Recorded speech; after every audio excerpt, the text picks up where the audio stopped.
Acompanhe comigo a instalação de uma lareira a gás e os procedimentos que devem ser feitos na parte do gás. Veja só o que está ocorrendo aqui nesse procedimento e vai ser corrigido. Observa que a lareira ela está bem próximo ao multicamadas. O que pode vir a ocorrer aqui é que essa lareira ela vai esquentar muito, principalmente a qualidade dela, e vai superaquecer aqui dentro. Aquecendo, o que vai acontecer? Pode ocorrer o risco de esse polietileno esquentar e derreter. Então, esse não é o procedimento correto na instalação de uma lareira.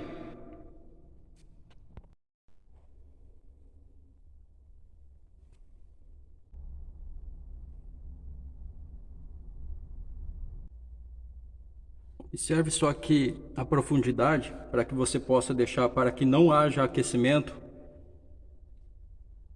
É de no mínimo 30 centímetros em relação ao gás. Fizemos aqui um buraco para achar a profundidade do gás.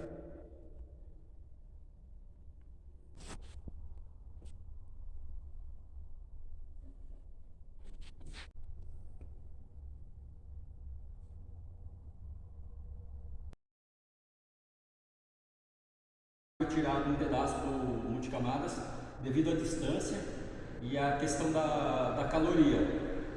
Feito aqui, já vamos para o procedimento da instalação da mangueira, que deve ser a de cobre revestida de aço, pois para aguentar a caloria.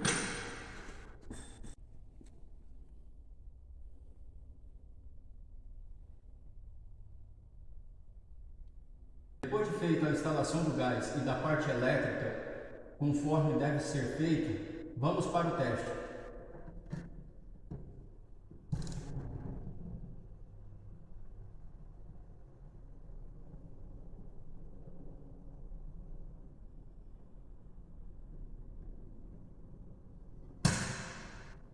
Feito mais uma instalação de uma lareira a gás.